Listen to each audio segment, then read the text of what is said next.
welcome to Vanished Voices, the Overlooked. We're your hosts. I'm Jenna. And I'm Shannon. How are you today? I'm good. Good. In a good mood. Yeah, me too. Feels good. It's a weird Monday. It's a good Monday. It was a nice weekend, though. It was. Actually, I had a relaxing weekend for once. And I will take all the rain any chance we get. I don't like rain, which is why I like living in Arizona. Yeah. But we were in desperate need of it, so I was not mad at it. And I didn't have to drive in it, so then therefore it was, you keep coming down, rain. Yes, I didn't drive in it at all. Yeah, actually. No, my backyard fully flooded. Mine too. I was like, wow, I haven't seen this in a long time. It was an inch up on all the way on my patio. Man. It was pretty wild. Really wild weather. It almost made up for missing monsoon season. Correct. Completely. We're late. We're tardy. Yeah, but we'll take it, late or not. Rain. Mm-hmm. We need you. Occasionally. I have a case for you today that is sort of in Arizona. I was deep diving cases and this one just kind of stuck with me and I wanted to go deeper and I'm excited to see what you think about it. All right, let's get started. Okay. It was a warm summer night on the Navajo Nation's Fort Defiance community. It was July 4th, 2002. Most Americans are celebrating Independence Day with fireworks and family gatherings. One Navajo family, though, was about to enter a nightmare. A 44-year-old Navajo mother kissed her children goodnight, stepped out into the darkness, expecting to be home later. Instead, she vanished without a trace, leaving behind only unanswered questions and sadness. Her name was Laverda Sorrell. She was a devoted mother of 3. She was a loved sister and daughter. In fact, her family was pretty big. They had 10 kids growing up. So 5 boys, 5 girls. And she was on the older side of that. More than 23 years later, so today, Laverda's family is still searching for answers to what happened that night. That's not good. Laverda's disappearance has become one of the haunting stories in the growing crisis of missing and murdered Indigenous women. By all accounts, she was the kind of person who held her family together with love and kindness. Laverda was everything to our family: a daughter, a mother, a sister, an aunt. She was compassionate, selfless. She was a caring person, her family later wrote in a public plea. It was completely out of character for her to leave without contacting anyone. So as we delve into the timeline of Laverda's case, I want to be sure that we honor her voice and ensure that it doesn't fade among the many vanished voices. July 4th, 2002 was a Thursday, and it was not only Independence Day. For Laverda and her husband, it was also their 15th anniversary. They celebrated with a dinner in Gallup, New Mexico. They had been having some marital difficulties, but they did spend the evening together.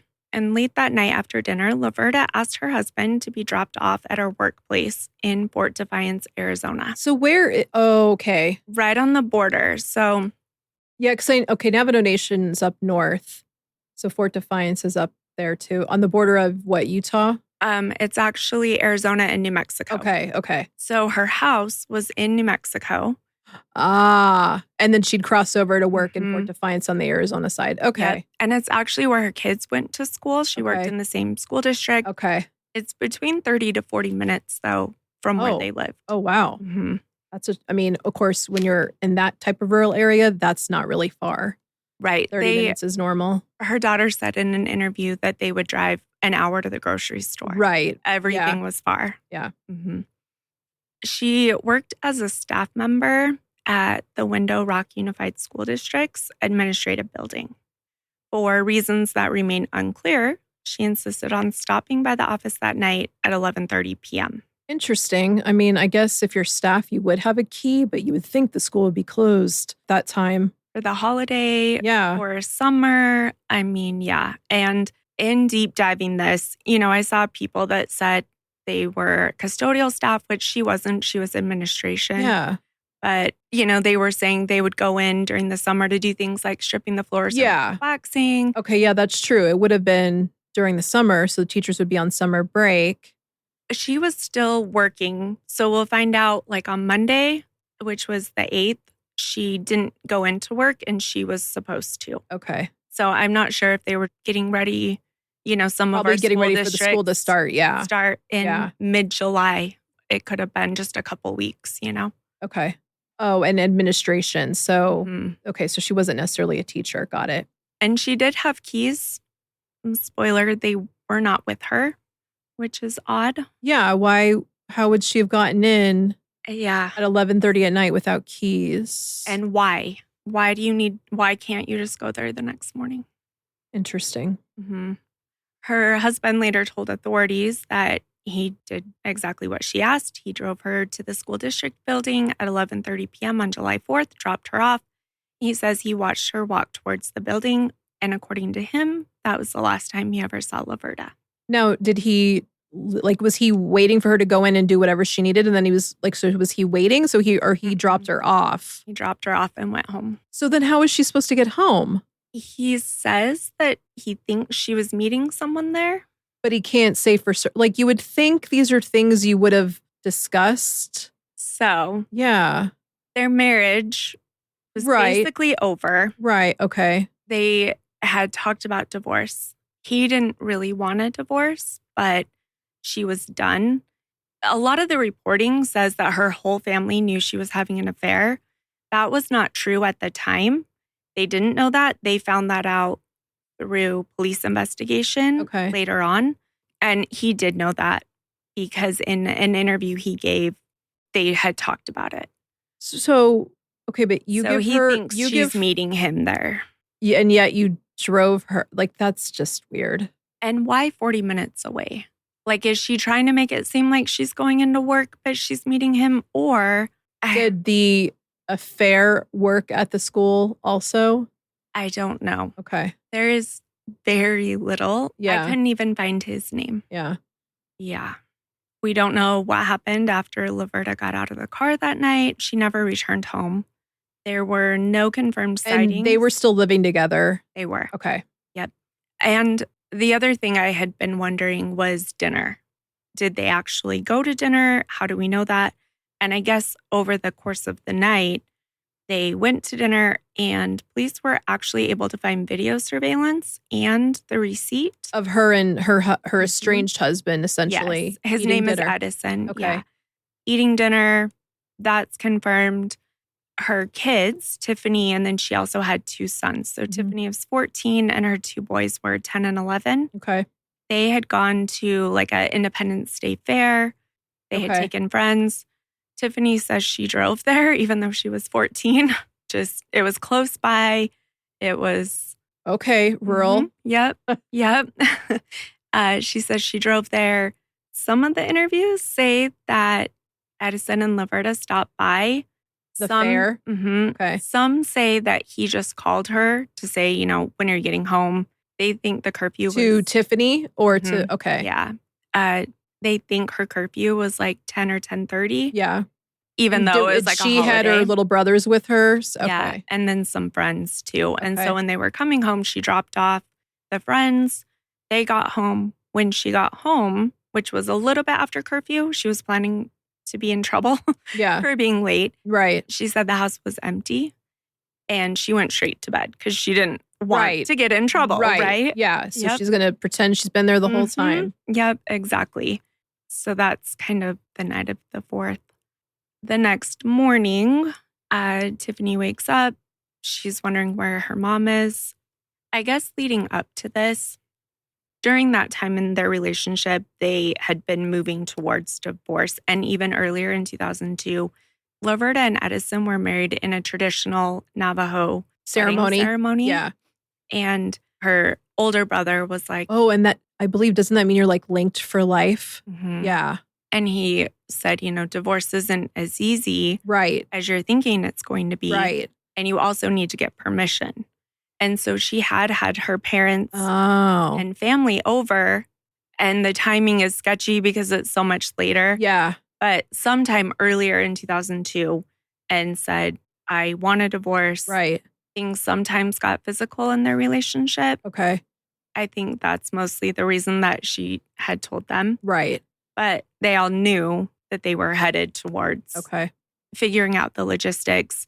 Her sister, Valina, has been on a few podcasts, and she said she kind of thought the reason was that Laverda worked with the teachers at the school.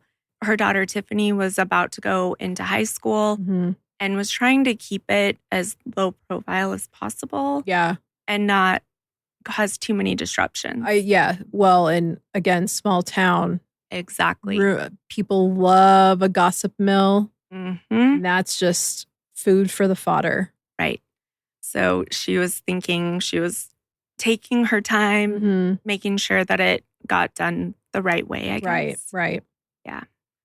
Laverda, in those months after saying that she was leaving Edison, would sometimes leave to cool off because of a fight. She would maybe spend a few days or a week at her sister's house, who lived less than a mile from where she worked. Okay.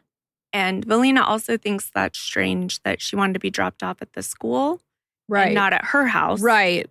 You know, if she's just meeting up with someone or whatever the case may be. Yeah. So I think that's part of why it doesn't get called in immediately in this case is because there were times where she was gone. There were also times when Edison would say, you can't come home, and would lock her out. Oh. Lovely. And with the divorce, it sounds like he was trying to use the kids a little bit.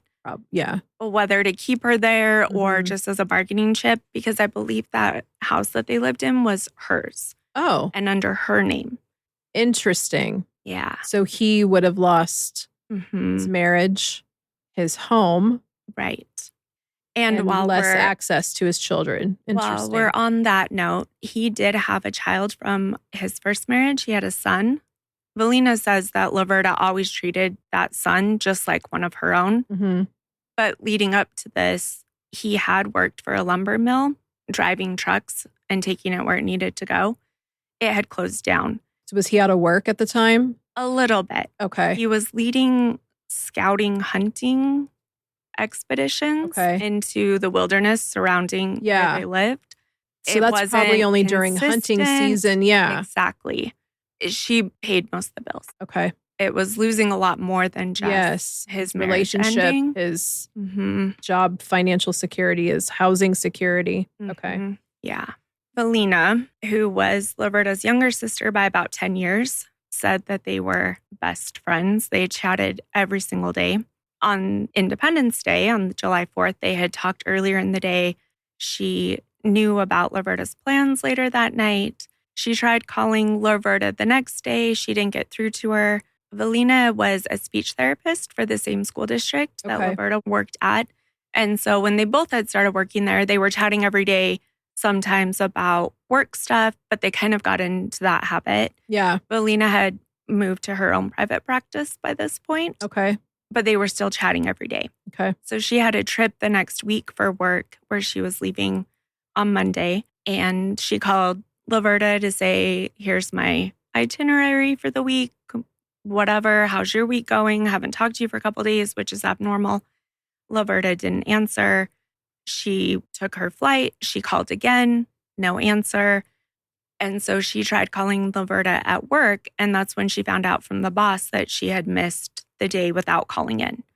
And she's like, oh, like immediately something is wrong. That's not normal. She never does that. Right. The next day she tried again, her phone, nothing, called her work, found out she hadn't shown up. Valina says she called her parents who were still alive and some of the siblings that live close by to go look and see what's going on. Right. Talk to Edison. She says that they went over. He wouldn't let them in the house. What? Yeah. The sibling is like, Laverda's mom is here. She would really like to come inside. And that part got to him where he had those cultural values that he wasn't going to let her just sit outside. So he did let them come in. And she says that's where they found Laverda's keys to her work. Oh. When they were in the house looking around. Yeah.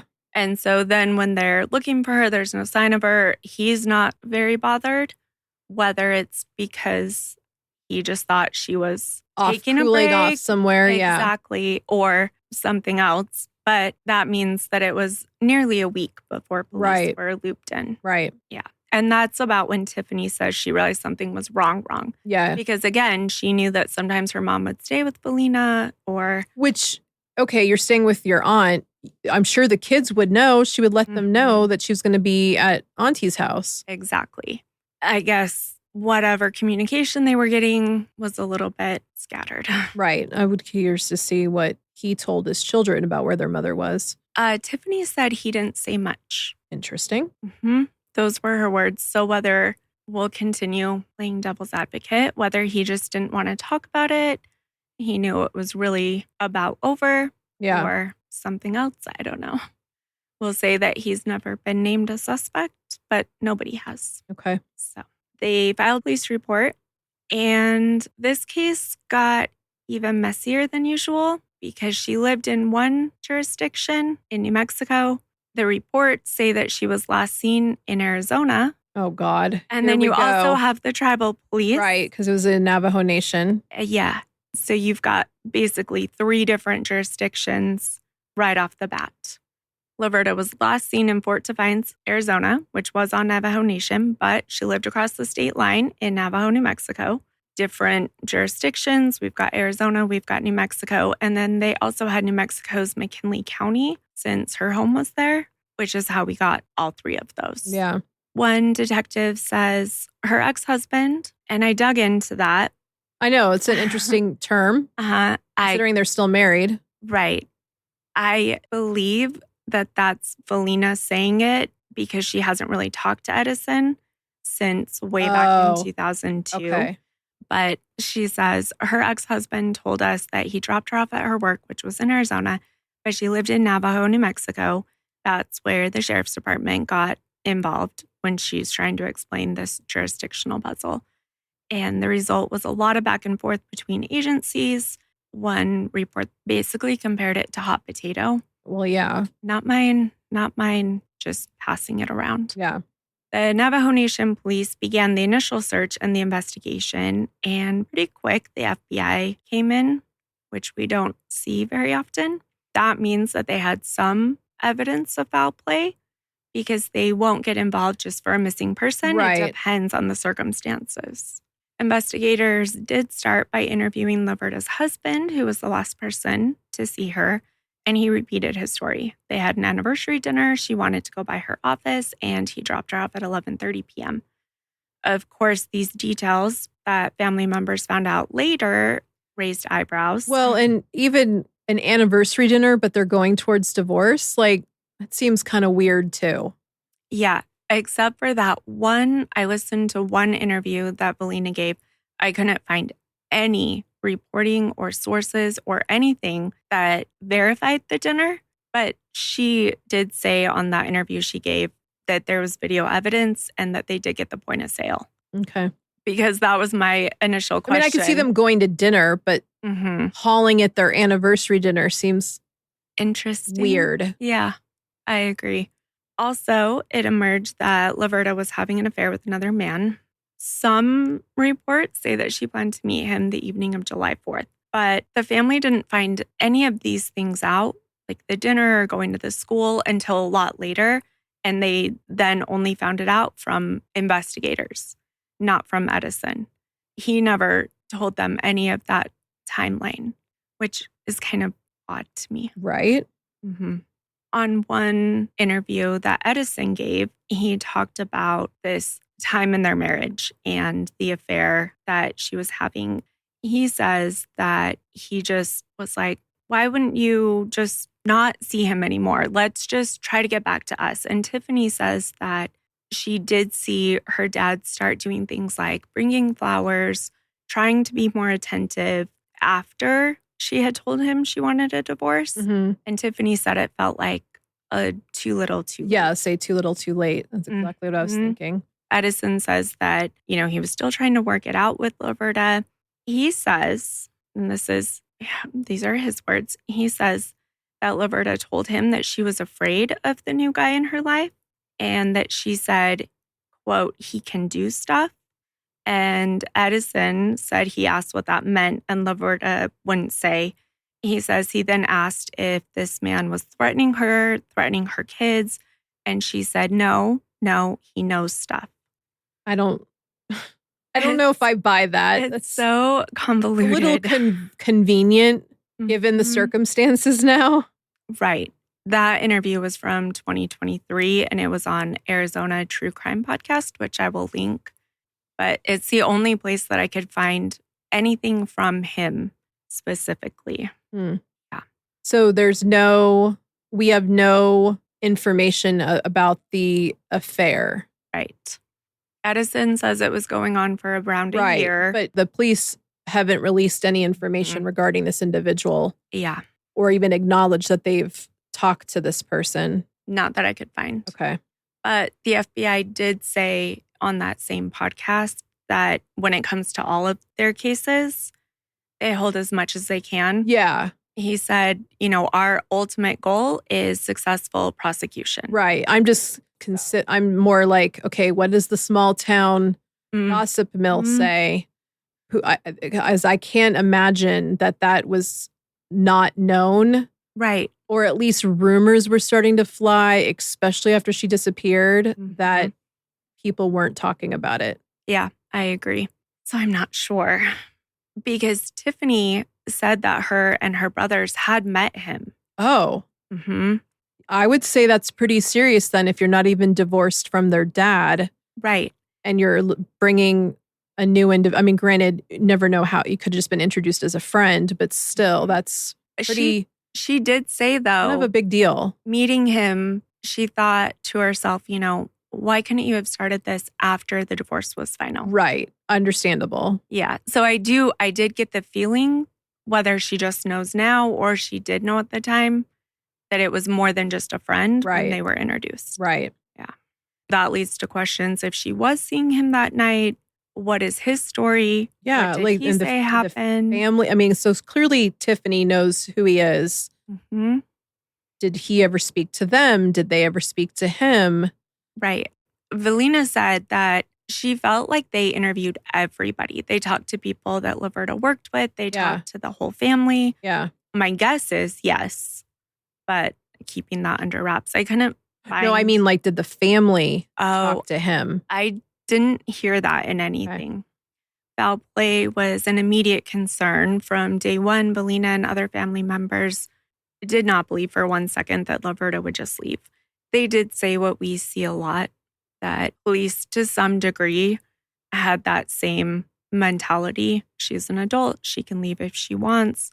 And I think probably after finding out that she had taken breaks away, that changed the urgency. Yeah.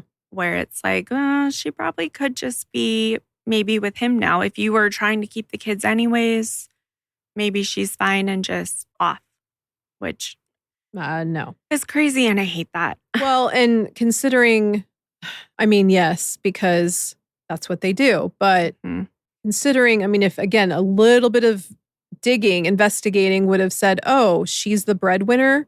Why would she leave children with somebody who's not able to financially support them right now? And if she's the one that can and is and has been, some of these things, I'm like, come on, it's so obvious. Right. And Velina said on top of all of that, partly because she worked for the school district, but she was the one that did every single parent-teacher conference. She was the one that was at the games, at the plays, at everything. An engaged parent. Wasn't really. Okay, that's even more telling. Yeah. Tiffany talks about how in Navajo culture, the eldest daughter is kind of like a second mom. She says, she wasn't prepared for that. She had no idea how to do that for her two younger brothers. She says this sounds minimal, but she remembers having to go buy them socks, and she had no idea how to do that. She had no idea what size they would be. She picks one she thinks would be right, brings it home, doesn't fit. So she takes it back, returns it, gets the second one, also doesn't fit. She gets the third one. The salesman's like, you can't return these again. This is it. And takes them home and thankfully they fit.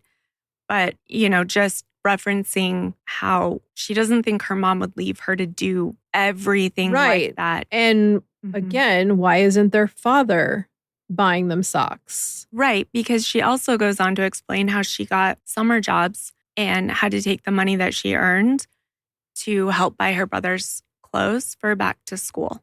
I mean, that threw her into like real Yeah, so she life. became an adult immediately, and yet with no warning. right. Mhm. And zero help from her father. Right. Which That I feel like that was that's a little part of mind-blowing. leading up Yeah. to maybe why Laverda was a little bit ready. Yeah. Yeah. She's not getting any help anyway, and not even financially, but just the daily emotional task of taking care of children. Right. It was all on Wow. her. Yeah. Ugh. That breaks my heart. I felt so bad for her, for Tiffany. In the early days after Laverda was reported missing, law enforcement searched the area around the school district. They interviewed, like I said, coworkers, also friends, all of her family. And from what has been put out, no significant clues surfaced, at least not publicly.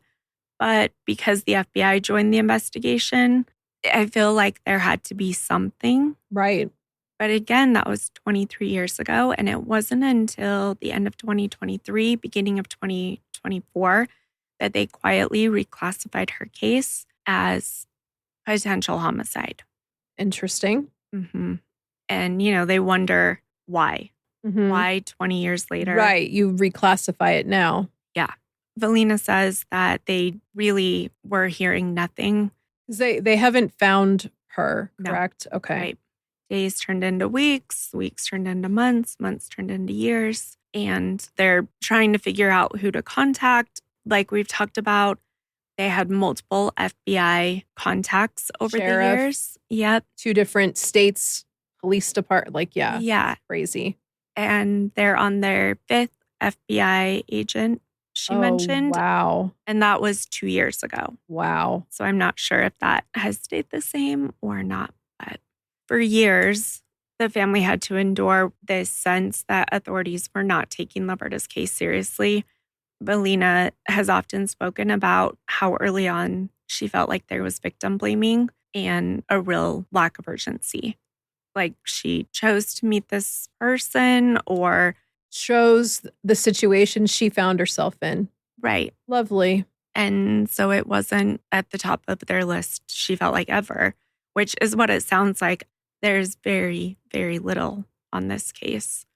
Valina says that every time a new officer was assigned at all of the agencies that she's trying to navigate, the family had to retell their story. They had to relive the pain and worry that clues were falling through Right. the cracks between each handoff. Yeah. Valina's done a really good job advocating for Laverda. She's done a few podcasts and she has been the main contact with the FBI and the Navajo Nation police. In 2020, 18 years after Laverda went missing, the FBI publicly announced that they were still investigating and they were trying to increase publicity around the case. That year, a reward of $10,000 was reiterated for any information leading to the arrest and conviction for those responsible. And more significantly, the FBI made a quiet but critical change. They reclassified Laverda's case from missing person case to a homicide investigation. Valina said it's no longer a missing persons case, but a homicide and a recovery. That's what they're calling it. Just indicating that law enforcement believes Laverda was likely murdered and the focus is finding her remains and whoever killed her. Which again tells me that they have probably more evidence than they're talking about. So, I mean, I can't say that's good, but it's good. Right. The shift in reclassifying the case brought new resources, which is what they've needed for this long. For the family, it was both validating because they just always felt like something bad had happened, and also devastating, confirming their worst fears. If you have a missing person, you can always have There's that sprinkle of hope. Yes. They might still have that because they haven't found her, but it just doesn't add up that she would leave her children and just disappear. Yeah. We know about the alarming epidemic of missing and murdered Indigenous women. Because of that, we know Laverda's case is not an isolated tragedy. The rates are just completely out of control and disproportionate for Indigenous women compared to other demographics. In 2019 alone, about 5,600 Native women were reported missing, which is twice the per capita rate at which white Americans are reported missing. For years, such cases receive very little national media attention and fall through the cracks of legal jurisdiction. But recently, momentum has been building to address this epidemic, specifically in Arizona, where Fort Defiance and a lot of Navajo Nation is located. A 2020 state task force reported Indigenous people accounted for 21% of all missing persons in Arizona, despite making up only 5% of the population. Arizona is the third highest number of missing Indigenous people across the United States. That is crazy. The only two higher are Oklahoma and Alaska. Yeah. I didn't realize that Arizona was so high up there. No. Well, I knew we have a high Indigenous population, but I didn't realize we were third. Yeah. So a couple things. Arizona, and I did not know this, is not required to put missing people on NamUs. What? Right? And I double checked and checked again. But, other states like Illinois, even New York City has either an ordinance or a law where if someone is reported missing and missing for 30 days, they upload all of their information to NamUs. Yeah. Arizona can if they want, but there's nothing saying they have to. Who would be responsible for doing that? Law enforcement? Mm-hmm. Wow. Yeah. And, without somebody saying you have to do this, I'm sure they have a million other things that takes their focus. So sometimes they do. Laverda is on NamUs, but many others are not. Wow. Yeah. There was a new Navajo Nation police chief. His name is Chief Noon. He was put in 2 or 3 years ago, either in the beginning of 2023, but I think from when the interview came out that he gave, he says that he's very aware there's a problem with how they're treating cases and that it isn't an easy position that he's in. He explained that the Navajo Police Department is a separate department from criminal investigations. And so for anything, people are coming to him or to the people that work with him wanting answers. They want more transparency, but a lot of times they can't give the answers because they don't even have the case. They're not the ones that are working it. He says he knows they're very short-staffed. He said he doesn't want to use that as an excuse. They recently got more funding to hire more officers. He says even hiring is hard.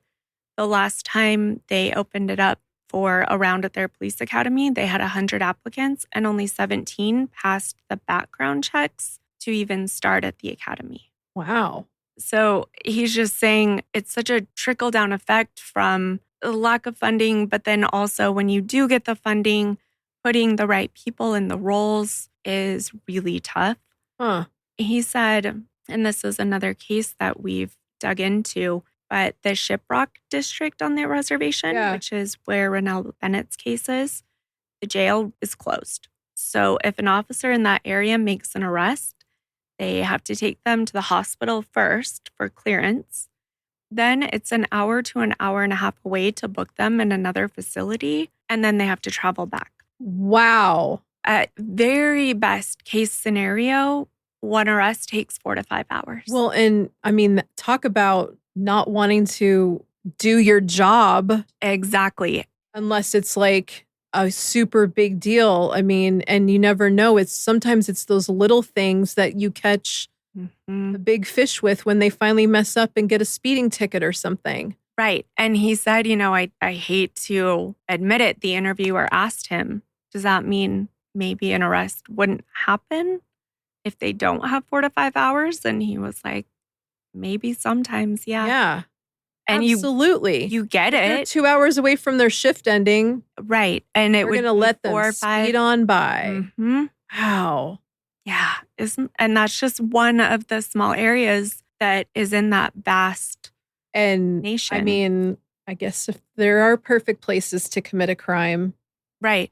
Which is what we've seen time and time again. It's not a secret fact, it's a well known fact. He went on to say, it's the system. The system is broken, and we're part of that system. We're doing what we can to fix it, how we do business, but we need everybody else to do the same. He said it's about trying to change the culture, the mentality. And he also has a strong focus on sending his officers to go to these calls, having empathy, and putting themselves in the shoes of whoever they're talking to. Yeah. He said part of this is really hammering it into the academy training. So as these officers come out, their responses and attitudes shift and are different from officers that went through however long ago. Back to Arizona's problem. If you want more funding, you have to show how desperate the problem is. And they estimate they would need millions to even begin to catch up, keep up, get to where they should be. There is a former state rep. Her name is Jennifer Germain, and she actually led the first ever study conducted on missing and murdered Indigenous women in Arizona. And she realized right away it was a huge undertaking to change the data problem. She had a team of graduate students at ASU that combed through police reports. They combed through the narratives of the police reports because they realized they didn't have the data. They had maybe, if they were lucky, 30% of the cases that are out there in any kind of searchable system. 30%. Yep, 1 in 3. So 70% are missing. Mm-hmm. Literally. Right. And of that 30%, they're between multiple different agencies. And it's not in one database that you can search through. So they looked back over a 40-year time block and found that people from infants into their 90s were being murdered. They also found that over those 40 years, there was a steady increase in murder rates. And the only way to get the numbers that were being reported, and like I said, which is significantly less than what is out there, is to overcome these jurisdictional issues, to get these law enforcement agencies to stop saying, oh, Yeah, that's theirs. hot potato. Yep, exactly. Not my Passing the buck. Exactly.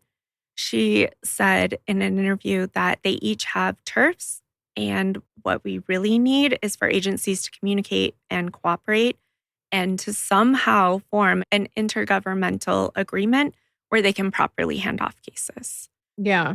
Arizona has 22 reservations in our state. And like we talked about, the FBI has responsibility for homicides, crimes against children, major assaults. But for missing persons cases, it depends on the circumstances. The area where Laverda went missing only had one FBI agent overseeing a vast area of the Navajo reservation. So all of that to say, Arizona has a problem and it's multi-layered, and it's not the only state with a problem, which makes that epidemic even more daunting. Mm-hmm. Because how do you pull from every state all of these different agencies, law enforcement? You've got the city ones that have some because it happened in the city instead of on tribal land. I mean, putting all of the numbers together is a huge undertaking. And that's the way to show that you have an epidemic and to get more funding. Yeah. The ASU report that Jennifer worked on came out in 2020. It's titled Reducing Missing and Murdered Indigenous Women and Girls, and we'll link it in our show notes. They found that only 14% of reported Indigenous female homicide cases have been solved over the last 40 years. 14%. That is grossly low. Mm-hmm. It's lower than I would have guessed even.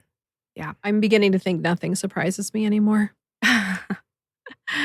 I agree with that. Absolutely. The average time missing for Native American or Indigenous women in Arizona was 21 years. So whether that meant they were solved or I don't know, but 21 years. Well, yeah, or if maybe not solved, but found. Right. Found or case solved, one or the other. A huge number. Yeah. A long time. for these families to have missing loved ones.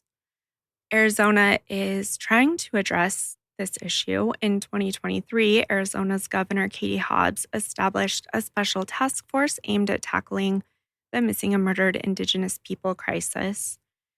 And I think we mentioned before that Arizona has a new turquoise alert, which just started this year in 2025. And that was from a case. Her name was Emily Pike. Oh, the little girl. Yep. Her death is what finally got them to pass that turquoise alert, into practice.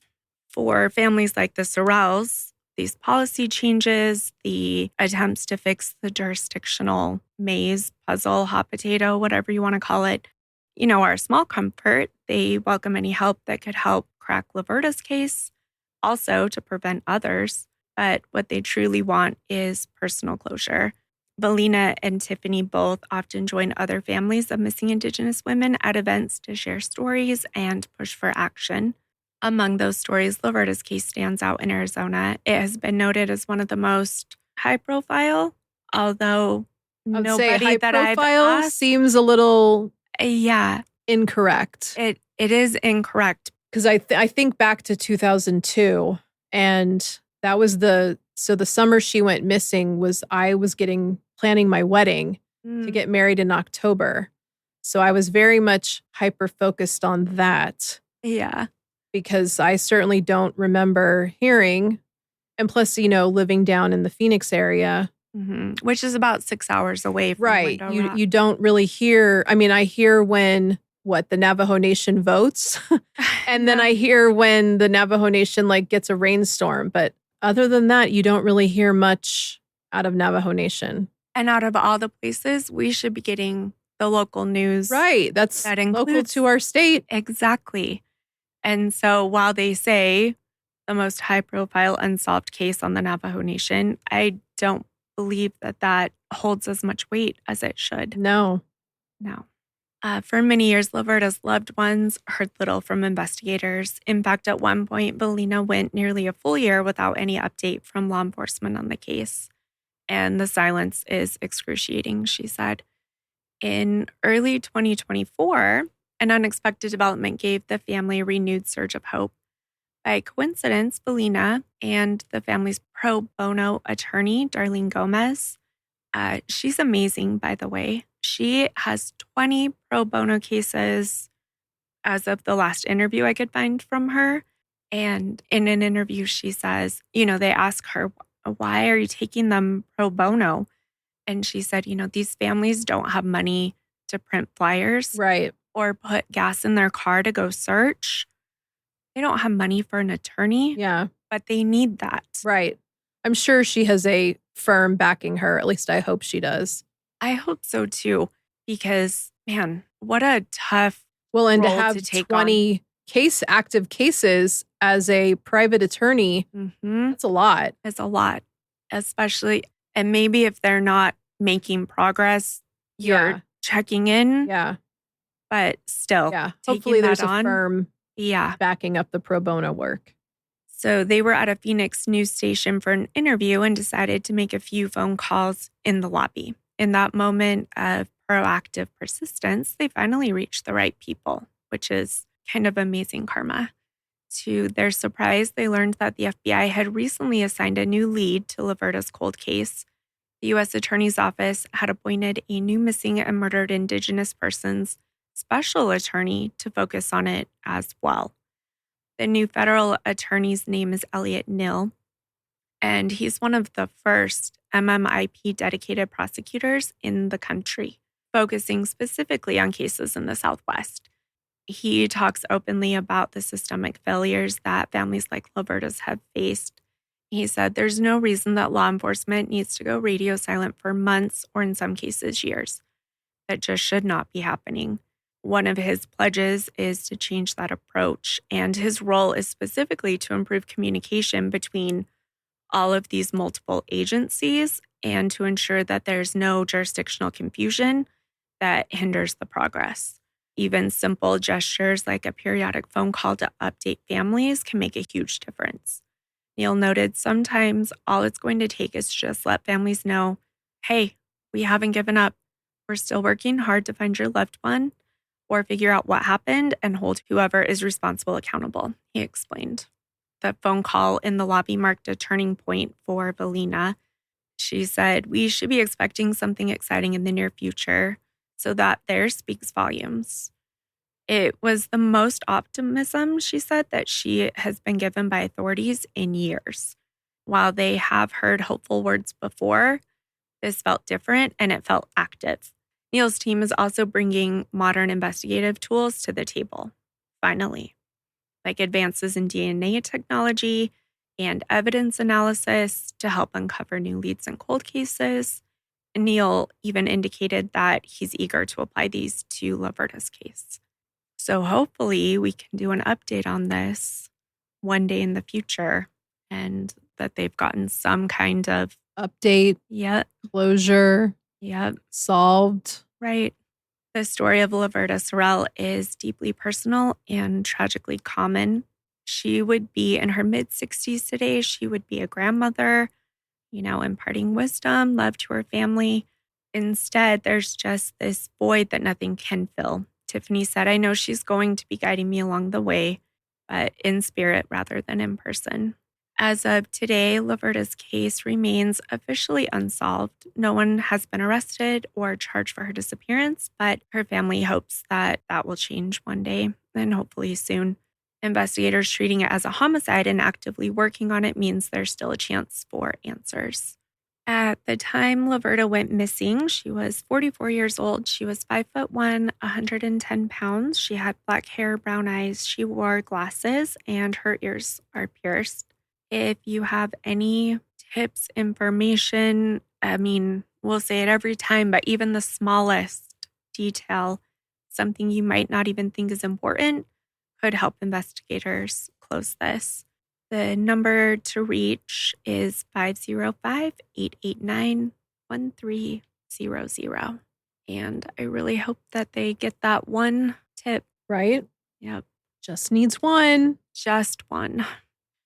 So that is the story of Laverda Sorrell. What do you think? Sad. Very sad. I'm glad that she's finally getting the attention she deserves, though. Me too. I wish that somebody would hear this story and have an aha moment. Right. That would be amazing. Yeah. They said her cell phone, they had tracked that. They had seen where it pinged. That helped with the timeline and the narrative. Yeah. And from what's out there, and there's just so little. Yeah.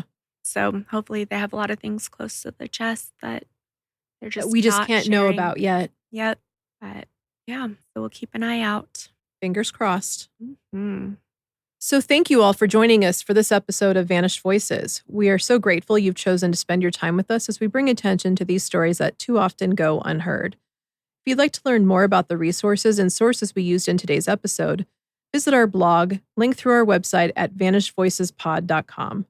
Be sure to connect with us on Instagram, TikTok, and YouTube. Just search for @VanishedVoicesPodcast. We'd love to hear your thoughts, feedback, and reflections, and to continue building this community with you. If you found value in today's episode, please take a moment to rate, review, and share the podcast. Your support not only helps us reach more listeners, but also helps amplify the voices of those who can no longer speak for themselves. You can find Vanished Voices on Apple, Spotify, Amazon, YouTube, and all major streaming platforms. Thanks again. And as always, refuse to let these voices vanish. Thank you. Bye.